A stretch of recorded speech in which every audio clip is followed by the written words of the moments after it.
you come in Bellevue, and you a 7th grader. And this time I'm in Fairview. I'm in the 8th grade. So I already knew what Bellevue had. So you coming in now, Uke gone. It's the Trey Payne show. You know, it's Trey Payne. Trey Payne was the man. He was putting it on. He was putting it on. Yeah, hey, I'm telling PG. you, the game he talking about. I was in the 7th grade, so I'm at the end of the bench. We in 7th, 8th, and 9th. Yeah. I'm at the end of the bench.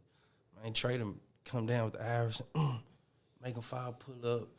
Man, Bellevue go crazy. He was. But the thing about Trey doing Payne, school, was it doing school? Nah, he was after school. That's the one. 6 o'clock. I'm talking about like the one thing about Trey Payne. Trey Payne was cold in football. He was cold in baseball. He was cold in every sport. Okay. Yes, my handful of not Bellevue. They won everything. Hold on, was you with Eric Hall? E-Hall was there. E-Hall was there. Yeah. Okay. But so like it's just, but E-Hall, when you talk about E-Hall, Trey Payne, them two dudes alone was gonna pack the gym out because everybody liked them. Everybody wanted to support them. So it just made it easy for me to just be like, man, I can just when they get ready to leave, I'm taking over. Damn right. That's right. And they just put me under their wing. Like them dudes used to beat me up in practice. And then ask for a ride to the crib. Right. Yeah. So, but yeah, like them games, man. Like, don't let us have no game during school. It's gonna be sold out. Oh, come on now. Everybody gonna pay that $2-3 to get in the game. So you get there your 7th grade year, and you figuring the game out. So you getting, and for sure he putting you in that fire, because now you saying, okay, these folks like 15, 16, because most of these folks 9th grade, 8th grade. So you playing against this competition, and you seeing what you gonna be seeing in high school. So you seeing Fairview, you seeing Ken Torres, Sam. Ken was there for Ken went there out 3 years. Ken Torres come with us Central, but he got Ken Hill from the mouth. Hey, football, basketball, baseball, track, everything. So you seeing them, then you know we playing Mitchell, Trez, Tony, T Driver, Chickasaw, East, playing East, and that year y'all end up winning the city, your 7th grade year. Yep. And you started on that team. End up starting. Gotcha. Had to earn that because it was just so many dudes on that team. Like, I mean, you had Anthony Franklin. People forget was just a free athlete. Then you had Jamario Price. Jamario Price was a bucket. Like he ended up being a good dude and allowing Coach Jones to coach and just be like, you know what?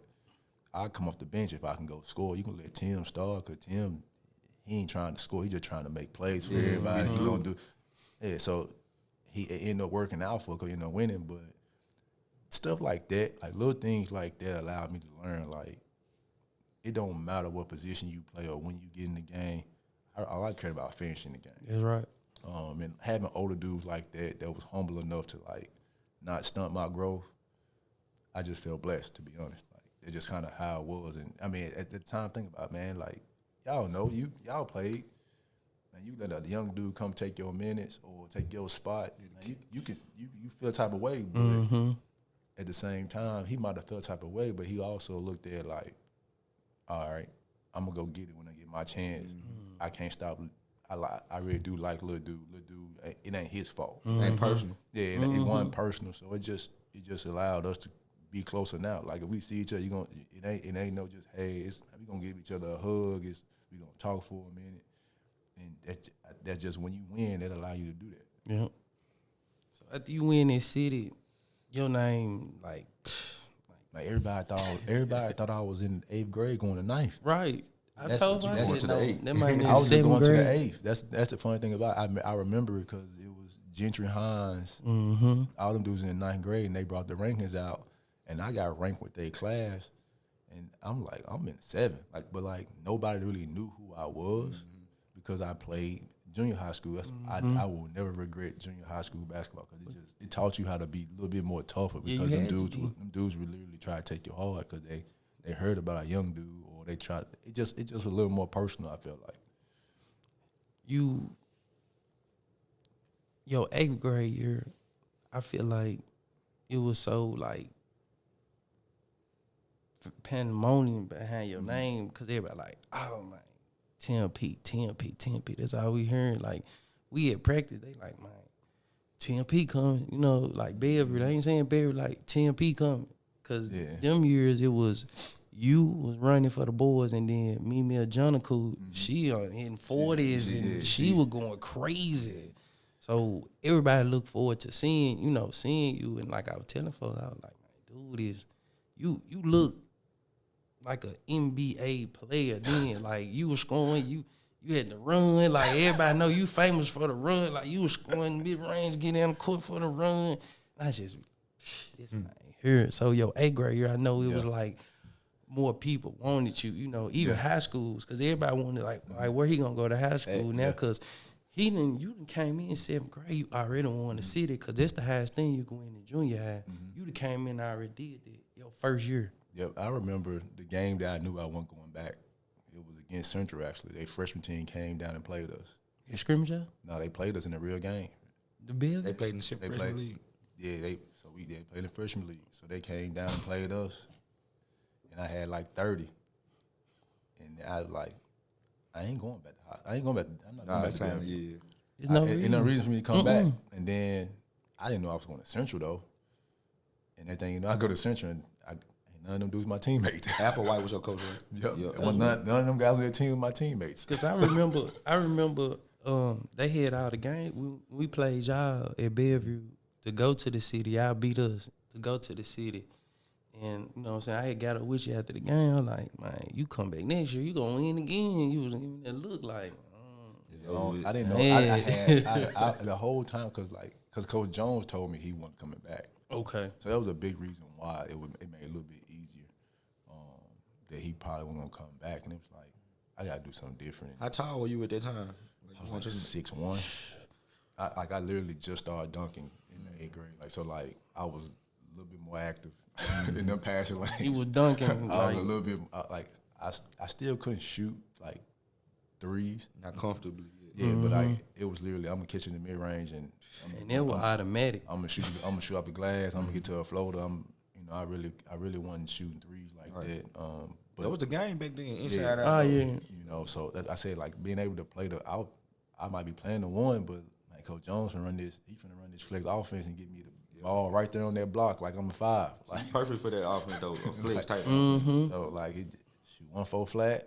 I might be the one that's coming hit there and get to come off that the UCLA cut and just stop, post up, But he allowed my game to like really flourish and tell me like, go make mistakes. Like what you want me to do? Take you out? I mean, I can, but I'm gonna put you right back in. He was trying to teach you how to be the man. Yeah, exactly. That's all. Exactly. So it's like you was already built and bred to be the man, really. You know what I'm saying? Like coaches already seen and knew. So it's like, talk about your high school process. Like who was after you? Like who out of the schools is like, we got to get you here when they was coming to Bellevue? Like everybody pretty much knew that it was Terry Tippett if he wanted me. Okay. Just because from the mound, at the time I was always at White Station, JP Prince. With those guys, I would watch practice. I would be around them dude, Ernest Sheldon, them guys, them type of dude. I was always around. After that, of course, it was Ridgeway, Coach Hennon, great dude. And then it was like, do I go follow my guys, Leslie and Greg Wooten and Johnny at Broadcrest? And it was like, Would have been a good move. I was like, I'm not finna follow. That was like the biggest thing that kept ringing in my head. Am I following somebody? And of course, like I even wanted to do what they did, and like they went undefeated, man. Like it was like, shoot, I know Coach Lawson gonna allow me to run. He gonna tell me, gonna give me confidence. And it was like, but do I want to follow behind what they just did? I want to do my own thing, even if I don't win. I want to be something. I want to do something different. And everybody knew that I wasn't going nowhere without Maceo. Okay. That became my road dog. Like he the reason, like the things he did in high school, I became that in college. I became that type of player in college. Okay. And I learned a lot of stuff from him. He was tough though. Yeah, like he became somebody that you didn't see me without him. Me and him became like I knew what he was thinking before he did it, and vice versa for me. I don't think I go to college without him. Like that's how valuable I think he was to my development, because I couldn't get around him until I was a senior in high school. His defense was. I couldn't rip him because he was so low to the ground until I was a senior. I couldn't beat him. I could never beat him in a foot race. He gave Trey Payne a little run for the money when he got there. Huh? That's why. It was. And he was starring. I ain't gonna cap. Maceo was starring. I know. I was there. So- Look, I'm in the atmosphere. I'm Yeah, he went to watching. school with us. Like I was at Central that year, and I was like, bro, I'm telling you, I seen tryouts. I was like, I'm transferring. I ain't even. Yeah, so like I credit him a lot for like my development as a player, because the reason he really pushed me like in practice. The thing that separated us both was I became I ended up, by the time I was a sophomore, junior, I started working out. Maceo didn't have to work out. It just was natural. Like he was stronger than everybody. He was faster than everybody. So like I think I helped him when we went to seniors. He started working out more. But everybody knew that I wasn't going nowhere without dude. Like dude was my road dog. He became my brother. Like without blood, he became my brother. Was he getting recruited? Like where he was getting recruited? So not really. So he ended up going JUCO. He ended up scoring almost 1,500 points in D2, and graduating and stuff like that. Like stuff like that. Like dudes that had a chip on their shoulder that really weren't supposed to. Nobody ever thought they'd be nothing. That's what I cared about. Like he'll tell you straight up. We come into our senior year, and everybody talking about y'all can have a chance to win state championship. I told him, Alan Farmer, I said, I don't care about nothing. Whatever publicity I'm getting, y'all go off, because it's about y'all going to school. Yeah. And that's what it was for me. Like, I knew I was going to be good. I was good at the time. And I just wanted to make sure that my dudes had an opportunity to get a chance to go to the next level, and they took advantage of it.